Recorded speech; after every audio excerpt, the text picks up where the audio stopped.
মালিকের দরবারে আমরা শুকরিয়া আদায় করি, যিনি আমাদেরকে প্রতি জুমার ন্যায় আজকেও সুস্থতার নিয়ামত দিয়ে তার ঘরে মসজিদে আসার মতো তৌফিক দান করেছেন। এই জন্য আমরা দিল থেকে বলি আলহামদুলিল্লাহ। আমি আপনাদের সামনে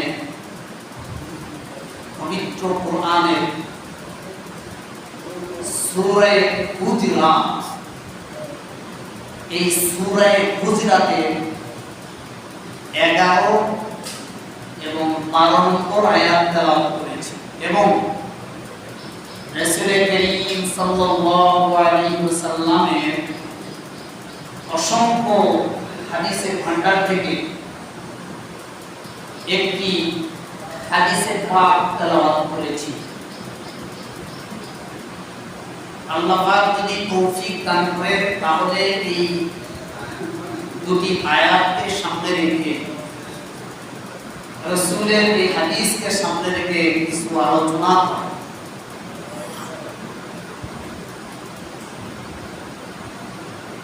কিয়ামতের ময়দানে রাসূলুল্লাহ সাল্লাল্লাহু আলাইহি ওয়াসাল্লাম বলেন, লা তাযুলু ইবনু আদম, লা তাযুলু কদামা ইবনু আদম ইয়াওমাল কিয়ামাতি হাত্তা ইয়াসআলা আন খামসিন আন উমরিহি ফিমা আফনা। রাসূল করিম সাল্লাল্লাহু আলাইহি ওয়াসাল্লাম বলেন, হাসরের ময়দানে কোন বনি আদম তার কদম সামনে বাড়াইতে পারবে না যতক্ষণ পর্যন্ত 5টি প্রশ্নের উত্তর না দেবে। তার মধ্যে একটি প্রশ্ন হলো আল উমরিহি ফিমা আফনা। আল্লাহ বলবেন যে হে আমার বান্দা, আমি তোমাকে 60 বা 70 বছর বা 80 বছর একটা জীবন দান করেছিলাম, তোমার এই জীবনটা কোন কাজে ব্যয় করেছ? এই জীবনের প্রতিটি সেকেন্ড কোন কাজে তুমি ব্যয় করেছ? হিসাব দাও, সামনে আগাও। কে প্রশ্ন করবেন?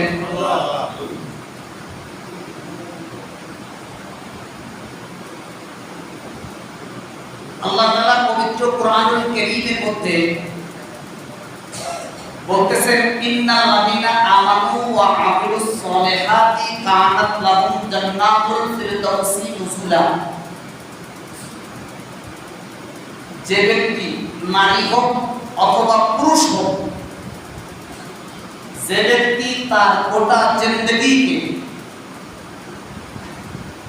গুনাহ মুক্ত বানাবে, তার জিন্দেগিকে গুনাহ মুক্ত বানাবে, আল্লাহ রাব্বুল আলামিন অঙ্গীকার করেছেন। আল্লাহ বলেন যে আমি তার জন্য জান্নাতুল ফিরদাউসের মেহমান বানায় রেখেছি। সুবহানাল্লাহ। জান্নাতের মধ্যে সবচেয়ে শ্রেষ্ঠ জান্নাতের নাম জান্নাতুল ফিরদাউস।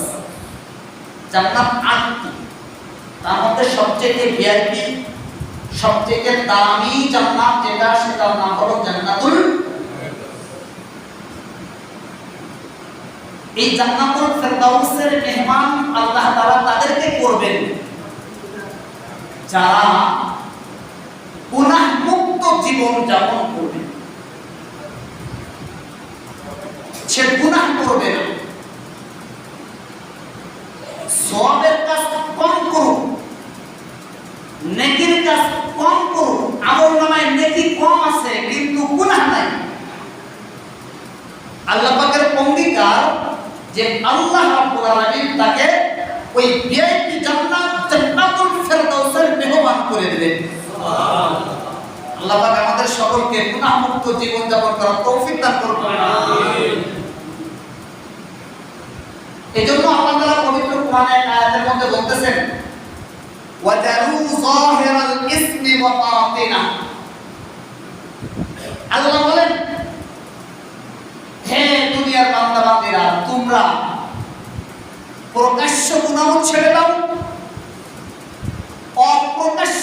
ছেড়ে দাও।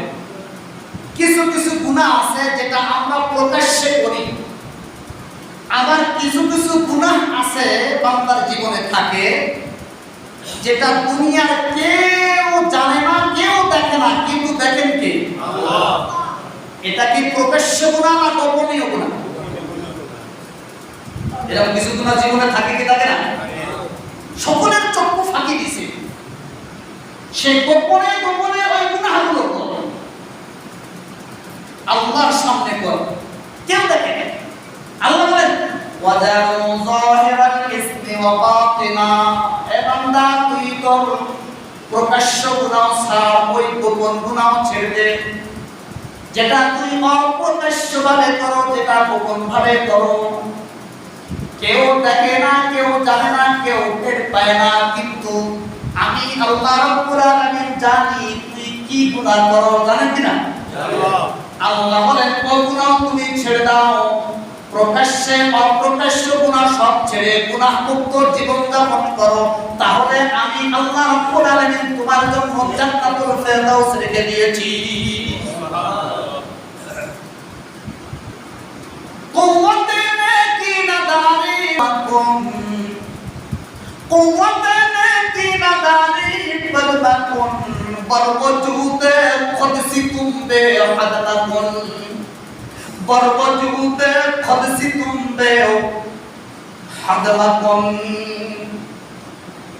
তুমি বলতেছেন যে তুমি নেকির কাজ কম করো, নেকি বেশি করার দরকার নাই। তুমি নেকি অল্প করেছো সমস্যা নাই, কিন্তু গুনাহ করো না, একটা গুনাহ করো না। একটা গুনাহ যদি কবিরা গুনাহ আমলনামায় থাকে, তো একটা কবিরা গুনাহে জাহান্নামে যাওয়ার জন্য যথেষ্ট, বলেন নাউজুবিল্লাহ। কয়টা কবিরা গুনাহ? একটা, বেশি না। জাহান্নামে যাওয়ার জন্য বেশি কবিরা গুনাহ লাগে না। কয়টা? একটা কবিরা গুনাহ যদি কেউ কোনো আমলনামায় নিয়ে কবরে যায়, আল্লাহ বলেন ওই একটা কবিরা গুনাহের কারণে তোমার জাহান্নামের শাস্তি ভোগ করতে হবে। এই জন্য গুনাহ ছেড়ে দিয়ে গুনাহ মুক্ত জীবন যাপন যারা করবে তাদেরকে কোরআনের ভাষায় বলে মুত্তাকি, আর আল্লাহ বলেন আল জান্নাতুল লিল মুত্তাকিন, আমি আল্লাহ ওই মুত্তাকিনদের জন্য জান্নাত তৈরি করে রাখছি।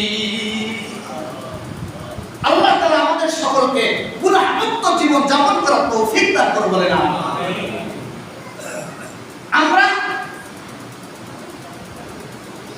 এই সমাজে আমরা অনেক সময় দেখা যায় হাসতে হাসতে গুনাহ করে ফেলি। এমন গুনাহ আমরা করি যেটা আমাদের হাসতে হাসতে গুনাহ হয়ে যায়, কিন্তু বান্দা টের পায় না।